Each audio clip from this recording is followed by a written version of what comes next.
नमस्कार, मैं हूं आपके साथ वक्ता दुबे और आप देख रहे हैं न्यूज कॉरिडोर्स। अक्सर आपने सुना होगा बागेश्वर धाम के जो पीठाधीश्वर हैं धीरेन्द्र कृष्ण शास्त्री अपने बयानों को लेकर तमाम तरह से सुर्खियों में बने रहते हैं। सोशल मीडिया पर उनकी वीडियोस भी वायरल होती हैं। उनकी जो ख्याति है, उनकी जो प्रसिद्धि है, वो देश विदेशों तक सब जानते हैं। काफी प्रसिद्धि पा चुकी एक पर्सनैलिटी आप उन्हें कह सकते हैं। बागेश्वर धाम बाबा का जो अपना अनोखा अंदाज है पर्ची निकालकर लोगों के बारे में बताना, वो भी काफी फेमस हो चुका है। लेकिन अब मुद्दे की बात यह है कि बागेश्वर धाम प्रधानमंत्री नरेंद्र मोदी 23 फरवरी को पहुंच रहे हैं और उसके बाद 26 फरवरी की बात की जाए तो द्रौपदी मुर्मू जो राष्ट्रपति हैं हमारी, वो भी वहां पर पहुंच रही हैं और कन्या विवाह महोत्सव में भाग लेने वाली हैं। लेकिन उससे पहले कहीं ना कहीं कांग्रेस पार्टी को इन सारी चीजों से दिक्कत परेशानी होने लगी है। इसको लेकर भी अब विवाद खड़ा होने लगा है। कांग्रेस पार्टी के जो मीडिया प्रभारी हैं मुकेश नायक, उनका ये साफ तौर पर कहना है कि ये जो बागेश्वर धाम के ये जो धीरेन्द्र कृष्ण शास्त्री जी हैं, इन्हें किसी तरह का कोई ज्ञान नहीं है, ना कोई चीजें ये समझते हैं, बस मजमा लगाकर ये बैठ जाते हैं और भागवत करने लग जाते हैं। इसी पर हम समझने की कोशिश करेंगे कि आखिर कांग्रेस पार्टी को फिलहाल अचानक से ऐसी क्या दिक्कत हो गई बागेश्वर धाम के बाबा धीरेन्द्र कृष्ण शास्त्री से, ये समझ लेते हैं। सर, क्या दिक्कत परेशानी हो गई कांग्रेस को अचानक से? जैसे ही प्रधानमंत्री पहुंचने वाले हैं, उनसे मुलाकात होने वाली है, कोई बड़ा प्रोग्राम होने वाला है बागेश्वर धाम में, तो कांग्रेस बहुत बेचैन दिख रही है। आपने एक चीज नोटिस की है, जैसे कुंभ हो रहा है, योगी जी कुंभ कर रहे हैं, कांग्रेस को दिक्कत हो रही है, अखिलेश को भी दिक्कत हो रही है। कोई भी सनातन की राम मंदिर बना, राहुल गांधी आज तक नहीं गए, अखिलेश आज तक नहीं गए, सवाल उठे। अब बागेश्वर धाम में बाबा बागेश्वर एक बड़ा नाम है, सनातन की एक पहचान बन चुके हैं और उनमें करोड़ों लोगों की आस्था है। अब उस आस्था को कैसे तोड़ा जाए, उस आस्था को कैसे हिलाया जाए, उस पर कैसे सवाल उठाया जाए, उसका सियासी फायदा कैसे लिया जाए, कैसे मुस्लिम वोट बैंक अपनी ओर खींचा जाए, उसके लिए रणनीतियां बनती रहेंगी। क्योंकि मोदी और बागेश्वर की मुलाकात जो है एक बहुत बड़ा संदेश होगा। अब उस संदेश का मायने क्या क्या हो सकता है, आप सोचिए। एक बाबा जिनके पीछे बहुत करोड़ों की भीड़ खड़ी है, उनकी पर्चियां और उनका जो विषय है, बातचीत करने का जो तरीका है, उसके लाखों फैंस हैं, करोड़ों फैंस हैं। अब मोदी जी उनके आश्रम में जाएंगे और वहाँ पे एक कैंसर अस्पताल का उद्घाटन करेंगे। बहुत बड़ी मुलाकात है, बहुत ज़्यादा मायने हैं इस बात के। अगर मोदी जी और बाबा बागेश्वर एक मंच पर साथ आते हैं तो वो बहुत बड़ा संदेश होगा बीजेपी का, सनातन को बढ़ावा देने के लिए, धर्म की पताका फहराने के लिए। तो अब ये वोट बैंक जो हिंदू वोट बैंक है, ये एकजुट और हो जाएगा। इससे कांग्रेस थोड़ी सी डरी हुई है, इसलिए कांग्रेस के प्रभारी सवाल उठाते हैं सनातन पे। अब महाकुंभ में भगदड़ होती है, बागेश्वर में हालात नियंत्रित करने के लिए कर्फ्यू जैसे हालात हैं, वहां पे पुलिस अधिकारियों की छुट्टी कैंसिल की जा चुकी है। कोई साजिश ना हो, इसका एक डर मन में है, पहले से ही है कि मन में ये है कि इतनी बड़ी सभा होने जा रही है, इतनी बड़ी मुलाकात है, उस मुलाकात में कहीं कुछ ऊपर नीचे ना हो। पुलिस तैयार है, सारी व्यवस्थाएं हैं, लेकिन ऐसे सवाल उठाकर ऐसे ऐन मौके पर, जब मोदी और बागेश्वर बाबा की मुलाकात होनी है, ऐसे ऐन मौके पर सवाल उठाना, बागेश्वर बाबा की सम्मान को ठेस पहुंचाना कुछ कहता है। वो भी एक नेता का, कांग्रेस के नेता का। कोई भक्त बोलता, कोई आम आदमी सवाल उठाता, कांग्रेस के प्रदेश प्रभारी सवाल उठा रहे हैं, तो उसके कुछ ना कुछ सियासी मायने तो होंगे। वो या तो वो मोदी के आने से थोड़ा सा घबराए हुए हैं कि मोदी अगर वहां जाते हैं तो कुछ समीकरण और बदल जाएंगे, यूपी, बिहार, मध्य प्रदेश, सब जगह संदेश जाएगा जहां जहां बाबा बागेश्वर के भक्त हैं। तो साजिश हो सकती है।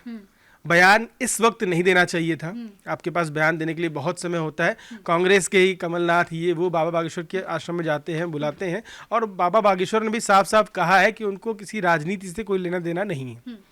कुछ बातों की वो तारीफ करते रहते हैं, जैसे योगी बाबा के बुलडोज़र की तारीफ उन्होंने बहुत की है, कई बार की है।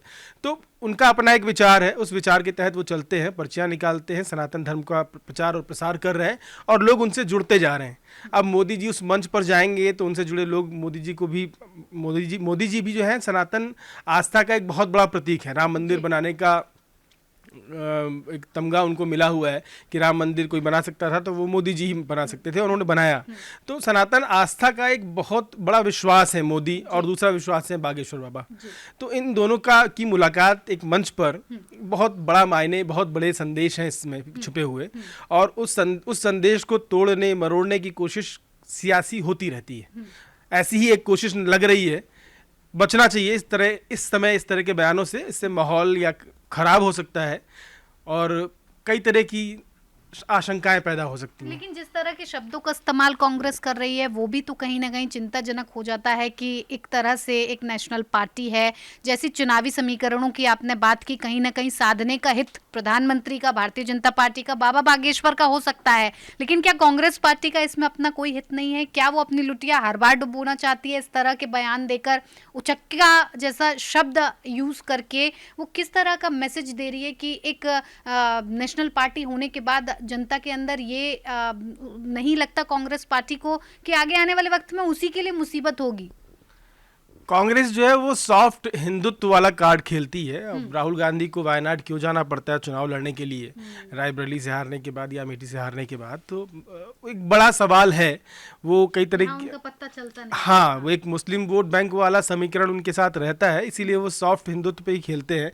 और जहाँ भी सनातन की बड़ी बात होगी वहाँ से हमेशा, नेहरू जी सोमनाथ मंदिर नहीं गए, रोका सरदार पटेल को। राहुल गांधी ने राम मंदिर पे सवाल उठाया कि वो तो सरकार का कार्यक्रम है। अखिलेश महाकुंभ नाना करते हुए पहुंचे, लेकिन बहुत तो ये जो एक परंपरा चली आ रही है ना, वोट बैंक के लिए धर्म की राजनीति करना। जी।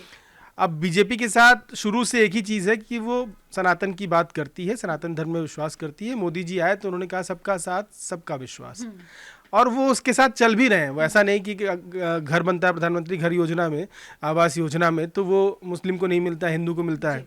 बिल्कुल। तो सबका साथ सबका विश्वास लेके मोदी जी चल रहे हैं, इसीलिए वो सफल भी हैं राजनीति में। राहुल गांधी की असफलता का एक कारण ये भी है कि वो वोट बैंक की सियासत में उलझ गए हैं, और वो वोट बैंक की सियासत उनके पार्टी के छोटे नेताओं तक पहुंच गई है। वो भी देखते हैं कि इस सीट पर इतने समीकरण बैठ रहे हैं, यहाँ मुस्लिम वोट इतने हैं तो हिंदुओं को ऐसा बोल दो, वहाँ का ऐसा कर दो। वो सारे समीकरण, सारी बातें जो है वो केवल और केवल वोट बैंक तक सीमित रह गई है। मोदी जी और बीजेपी की बातों में कम से कम वो झलक तो नहीं आती, और ना उनके कामों में वो चीज़ दिखती है। अखिलेश हो, मायावती के लिए बोलना अलग बात होगी, अखिलेश हो, राहुल गांधी हो, तेजस्वी यादव हो, ममता बनर्जी हो। ममता बनर्जी ने जैसे आज बोल दिया महाकुंभ नहीं मृत्यु कुंभ है। अब मृत्यु कुंभ, आप सनातन आस्था का कितना बड़ा प्रतीक है महाकुंभ, और महाकुंभ को आप मृत्यु कुंभ बोल दे रहे हो। ये उसका अपमान नहीं तो क्या है? जी। तो ऐसी बयानबाजियां दिखाती हैं कि देश की राजनीति अब वो वोट की राजनीति तक सीमित रह गई है। धर्म, आस्था और विश्वास से इसका लेना देना कुछ है नहीं। बिल्कुल निकलता जा रहा है, और सही मायनों में कहीं ना कहीं कांग्रेस की ये जो साजिश नजर आ रही है, इसे क्या कहा जाएगा ये देखने वाली बात होगी। लेकिन हमारे साथ हरीश जी भी हैं, हरीश जी से भी हम समझने की कोशिश करेंगे कि इस तरह के बयान देकर क्यों कांग्रेस हमेशा अपनी फजीहत करवाती है, और एक बार फिर से उसने बागेश्वर धाम के बाबा पर इस तरह के अपशब्दों का यूज़ किया है।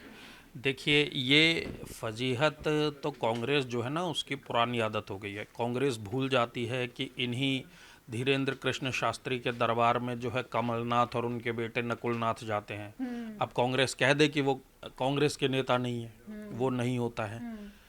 ये कांग्रेस का जो है पुराना ये तरीका जो है बहुत पुराना रहा है।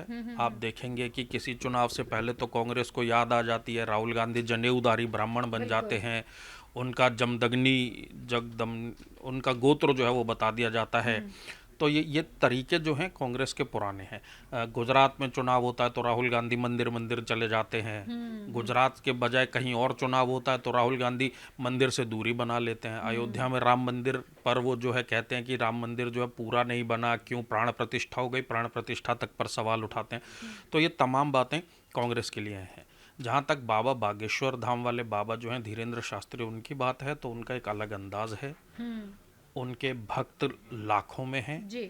और भक्तों से ज़्यादा जो वो बात करते हैं, वो सनातन को जो मानते हैं लोग, वो उनकी बातों से कनेक्ट करते हैं, प्रभावित होते हैं। जैसे वो बात करते हैं कि भारत को हिंदू राष्ट्र घोषित कर देना चाहिए, तो वो ये बात किसी नेता के मुंह से नहीं कहलवाते, वो खुद वो बात करते हैं और इसका समर्थन खुद करते हैं। और वो हमेशा कहते रहे हैं कि मेरा राजनीति से कोई संबंध नहीं है, मुझे राजनीति से कोई लेना देना नहीं है, लेकिन जो मेरे विचार हैं वो ये होना चाहिए। बिल्कुल। तो ये तमाम चीज़ें हैं जो चलती रहती हैं और ये चलनी चाहिए। अभी जो हो रहा है वो सबसे बड़ा काम ये हो रहा है कि जहाँ तक मुझे याद पड़ रहा है, ऐसे जो मुफ्त इलाज करने वाला कैंसर हॉस्पिटल है, हाँ जी। वो शायद पहली बार कोई बड़ी बड़ी हिंदू संस्था या कोई जो इस तरीके के धाम से वो बनाया जा रहा है। बिल्कुल। इससे पहले आप देखेंगे कि सिखों के जो गुरुद्वारे हैं उनमें इस तरीके के अस्पताल चलते हैं, लेकिन ये अस्पताल जो है 100 बेड वाला कैंसर हॉस्पिटल, ये उस इलाके की आप समझिए दिशा दशा बदल देगा। बिल्कुल। आप ये मानकर चलिए कि आसपास के 3-4-5 जिलों के लोगों को तो कम से कम इससे फायदा होगा ही होगा। तो वो जो है कांग्रेस को रास नहीं आ रहा, कांग्रेस उसे हजम नहीं कर पा रही कि एक तो हिंदू और दूसरा कैंसर पीड़ितों के लिए जो है काम होगा, उनका इलाज होगा, वो भी मुफ्त में। तो कांग्रेस को समझ ही नहीं आ रहा कि अब हम क्या करें। कांग्रेस के जो प्रदेश अध्यक्ष वहाँ पर हैं, वो बड़ी मुश्किल से प्रदेश अध्यक्ष बने हैं, किसी तरह कोशिश कर रहे हैं कि मध्य प्रदेश में जो है वनवास लंबा होता जा रहा है, उसको वापस से किसी तरह कांग्रेस को जीवित कर लिया जाए। तो वो तमाम कोशिशें, इसलिए इस तरीके के विवादित बयान आते रहेंगे ताकि विवादित बयानों के जरिए ही लाइमलाइट में रहा जाए। और वो लाइमलाइट इसलिए ताकि जब अगली बार चुनाव हो, चाहे वो लोकसभा के चुनाव हों या विधानसभा के चुनाव हों, तो कांग्रेस पार्टी का भले ही कुछ भी हो, लेकिन कम से कम मेरा तो भला हो जाए कांग्रेस पार्टी में, इन बयानों के जरिए ही सही, लेकिन आला कमान के नज़रों में मेरी कदर बढ़ जाए या मेरा कद बढ़ जाए। तो ये तमाम चीज़ें उससे भी जोड़कर देखी जा सकती हैं। बिल्कुल। तो हरीश जी ने जिस तरह से समझाया कि कांग्रेस पार्टी की ये पुरानी आदत रही है अपनी फजीयत करवाने की, तमाम चीज़ों को लेकर विवादित बयान देना उसका पुराना एजेंडा है। कहीं ना कहीं ये भी कहा जा सकता है कि बाबा बागेश्वर जो कि धीरेन्द्र कृष्ण शास्त्री हैं, उनके अंदाज से, जिस तरह से वो लोगों में प्रचलित है, उससे कहीं ना कहीं कांग्रेस पार्टी डर गई है और आने वाले वक्त में सनातन को लेकर, प्रधानमंत्री को लेकर और तमाम चीज़ों को लेकर कांग्रेस पार्टी ये समझ नहीं पा रही है कि आखिर उसे किस तरह की राजनीति करने की ज़रूरत है। फिलहाल आप बने रहिए न्यूज़ कॉरिडोर्स के साथ। नमस्कार।